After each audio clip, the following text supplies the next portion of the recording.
최근에 대한민국이 선진국으로 인정을 받았습니다. 개도국에서 승격한 케이스가 우리밖에 없다고 해요. 일각에서는 개도국으로서 받던 혜택은 포기하고 선진국으로서 의무가 늘어날 거라고 걱정을 하시는데, 일단 외교부에서는 그런 거 아니라고 말을 하고 있어요. 어쨌든 이런 사실이 마냥 가슴이 벅찰 수가 없는 게, 나라가 부를 축적하는 동안에 국민들의 삶이 질적으로 풍요로워졌는가, 자살률은 1등이고 출산율은 꼴찌인 상황에서 선진국이라는 타이틀이 되려 위화감을 주고 있지 않나, 이런 의견들이 많이 보이는 것 같아요. 근데 이 고용 불안과 빈부 격차, 자살률, 출산율 등 현재 한국 경제가 겪고 있는 문제의 대부분이 IMF 사태 당시의 후유증이라는 게 중론이라서 오늘은 IMF 외환 위기에 대해서 알아보겠습니다. 경제 얘기니까 정치 윤리나 진영 논리는 잠시 내려놓고 경제사의 흐름만 볼게요.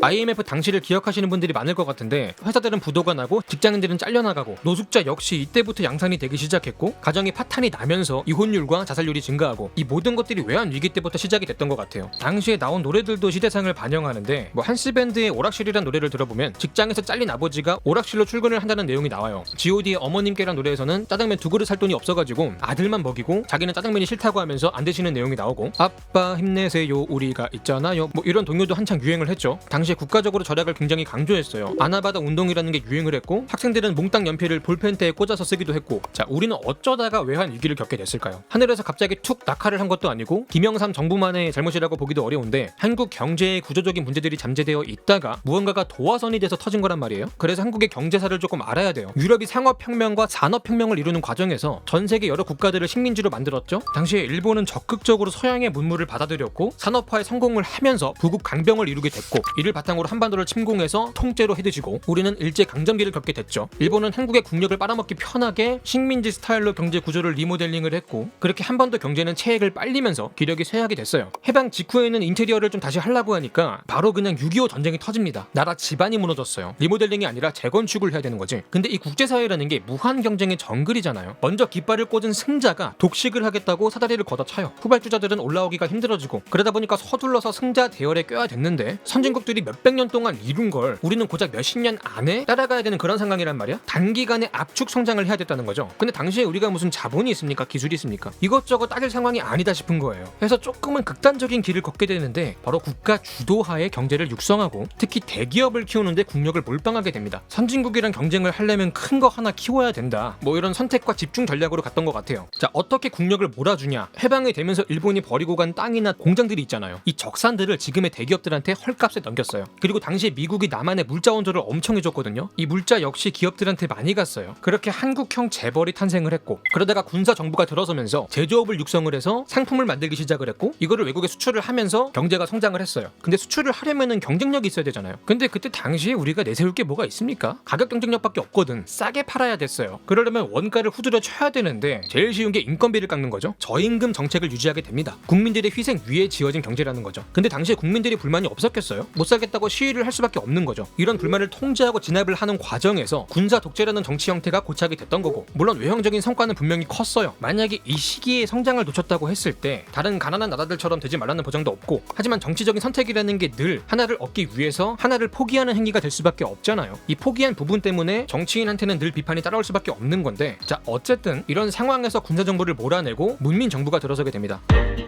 잠깐만 당시 세계 경제를 짚어볼게요. 80년대에는 제조업의 시대였고 일본이 제일 잘 나갔어요. 인건비도 싸고 엔화도 싼데 품질은 좋았거든. 제조업에서 밀린 미국은 90년대에 들어가면서 금융업을 중심으로 세계 경제를 재편했어요. 모든 국가가 자본시장을 활짝 개방을 하고 글로벌 금융 경제에 참여하게 만들었죠. 우리도 여기에 들어가게 됐고요. 당시 한국에 들어선 문민정부는 군정 시절에 이룬 경제 성과보다 후달리면 안 된다, 이런 강박관념 같은 게 있었던 것 같아요. 국민소득 1만 달러 돌파, 부자들만 가입한다는 OECD 가입 성공, 이런 타이틀에 집착을 하지 않았나 싶은데, 아직은 내실이 탄탄하지 않은 졸부 나라가 오랜 세월 시행착오를 겪으면서 자본주의를 가다듬은 부자 나라들을 코스프레하기 시작했어요. 대책 없이 문을 열고 글로벌 금융 경제를 들인 거죠. 국가 주도형 성장을 했던 군사정부 시절이랑은 차별화를 둬서 정부의 개입을 줄이는 자유시장 경제로 간다, 이런 정치 이념적인 이정표도 필요했을 것 같은데, 애초에 선택의 여지가 없긴 했어요. 그게 세계 경제의 흐름이었으니까. 근데 준비가 너무 안 돼 있잖아. 금융이나 자유시장 경제에 대한 이해도가 없었는데, 한마디로 초등학생이 주식에 손을 댄 거예요. 이 자유라는 건 시스템 위에서 더 작동을 잘하는데, 당시에 한국은 최소한의 감독도 작동하지 않았어요. 자유가 아니라 방치였습니다. 기업들이 정말 방만하게 운영이 됐어요. 무지성으로 무분별하게 사업을 확장했습니다. 문어발식 경영이란 말이 이때 나온 거예요. 이게 돈이 되는지 미래 가치가 있는지 경쟁이 얼마나 치열한지 생각을 깊게 안 해. 그냥 차리고 보는 거야. 국가와 은행이 대출을 너무 쉽게 해주니까. 돈을 잘 벌어가지고 사업을 벌린 것도 아니고 전부 다 빚으로 굴린 거죠. 그러다 보니까 기업들이 핵심 사업에 집중 투자를 하기보다는 여기저기 투자를 하면서 역량이 분산이 되니까 글로벌 경쟁력이 점점 떨어져 갔어요. 애플이나 구글이 막 가전제품에 건설에 중공업에 화장품에 패션에 백화점에 택배에 외식 산업까지 다 한다고 생각해보세요. 이 무슨 잡탕이냐고. 당장 적자가 나는 계열사가 무덕인데 이 약 맞아가면서 근육의 크기만 키운 거죠. 은행은 이런 기업들한테 묻지도 따지지도 않고 돈을 빌려줬어요. 재무구조가 탄탄한지 사업성이 있는지 보지도 않았어. 그 돈조차도 외국계 은행에서 빌려온 돈을 다시 빌려준 거예요. 문제는 이거를 감독을 해야 되는 정부에서는 오히려 뒤를 봐주기 바빴고 국가 전체가 빚으로 잔치를 벌인 거죠. 자본시장 개방하고 글로벌 금융경제에 들어가서 한다는 짓거리가 외국에서 마구잡이로 돈을 빌려가지고 돈놀이를 하는 거였어요. 그리고 또 문제가 당시의 경상수지가 적자였어요. 수출에 비해서 수입이 많았어요. 나라가 무역으로 적자를 봤다고. 보통 이거를 해결하는 방법 중에 하나가 우리나라 돈의 가치를 떨구면 되거든요. 이러면 외국 입장에서는 우리나라 물건이 싸게 들어오고 싸니까 더 많이 살 거고 우리는 수출이 증가할 거고 장사가 잘 되는 거죠. 반면에 한국에 들어오는 외국산 물건들은요 비싸져요. 비싸니까 안 사게 되고 수입이 감소하는 거죠. 나가는 돈이 줄어요. 결과적으로 수입은 줄고 수출이 느니까 적자가 해소가 된다 이건데 문제는 그때는 이 방법을 쓸 수가 없었어요. 왜냐? 우리가 외국에 빚이 엄청나게 많으니까. 원화의 가치가 떨어지면요 갚아야 될 빚이 더 커져요. 환율이 올라가니까. 원래는 1달러 빌렸으면은 1,000원으로 갚으면 되는데 환율이 오르면 1,200원으로 갚아야 되는 거야. 그러다 보니까 이러지도 못하고 저러지도 못하고 어쨌든 이런 식으로 경제가 안에서 썩고 있으니까 전문가들이 야 이거 빨리 손 써야 된다. 느낌이 좀 쎄하다. 언제를 계속해서 주는데 정부는 이를 악물고 무시를 했어요. 그러다가 기폭제가 됐던 게 뭐냐? 바로 아시아 금융위기예요. 이 위기가 한국에서 먼저 터진 게 아니에요. 태국을 시작으로 해서 동남아시아가 도미노로 무너지니까 해외 은행이나 투자자들이 발등에 불이 떨어진 거야. 빌려준 돈이나 투자한 돈을 회수를 못할까봐. 그래서 아시아에 맡긴 돈을 싹 다 꺼내기 시작하는데 그중에 한국도 포함이 됐던 거죠. 그동안은 한국에 빌려준 돈을 받을 날짜가 됐어도 굳이 받아내지 않았어요. 만기를 연장을 해줬어요. 그래야 이자를 더 오래 받을 수 있으니까. 그 당시 한국이 뭐 돈 떼먹을 나라도 아니었고 뭐 한강의 기적이다 아시아의 용이다 하고 있는데 문제는 이제 상황이 달라졌다는 거지. 아시아가 초토화가 되니까 한국도 당장 돈을 뱉어내라고 성을 내는 거죠. 이 빚으로 굴러가던 한국 경제에서 빚을 회수하기 시작하니까 나라가 무너지기 시작을 합니다. 돈을 못 갚으니까 기업이나 은행이 줄줄이 파산을 했어요. 평생 돈을 갚으란 말을 안 할 줄 알았거든. 계속해서 연장을 해줄 줄 알았거든. 자, 해외 자본이 한국을 탈출하기 시작했죠. 근데 원화를 들고 나가진 않을 거 아니야. 쓸데도 없는데. 달러로 바꾼다고 원화를 팔아치우다 보니까 시장에 원화가 엄청나게 많이 풀렸어요. 원화의 가치가 떨어졌겠죠. 근데 앞에서도 말했지만 원화의 가치가 떨어지면은 외국에 갚아야 되는 빚이 더 커지거든요. 가뜩이나 빚도 많은데 이러면 안 되잖아. 원화 가치가 떨어지는 걸 막아야 되는데 어떻게 막냐? 정부가 가지고 있는 달러를 팔아서 원화를 사들여요. 회수를 하는 거죠. 이러면 시장에 있는 원화의 통화량이 줄어들겠죠? 그만큼 원화의 가치는 다시 올라갈 거고. 문제는 외국인들이 원화를 계속해서 팔다 보니까 정부도 계속해가지고 원화를 사들여야 됐어요. 달러를 매일같이 미친듯이 팔았습니다. 그러다 결국에 어떻게 됐냐? 외환 보유고가 거덜이 났죠. 나라에 달러가 없다? 나라가 부도 직전까지 간 거예요. 해외에서 빌린 돈을 갚을 수가 없다는 말이고 물건을 수입할 때 대금을 치를 수가 없다는 말이에요. 이러면 다른 나라들이 우리랑 무역을 하려고 할까요? 안 하겠죠. 나라의 모든 거래가 중지가 되는 거예요. 엄청나게 심각한 문제가 된 거죠.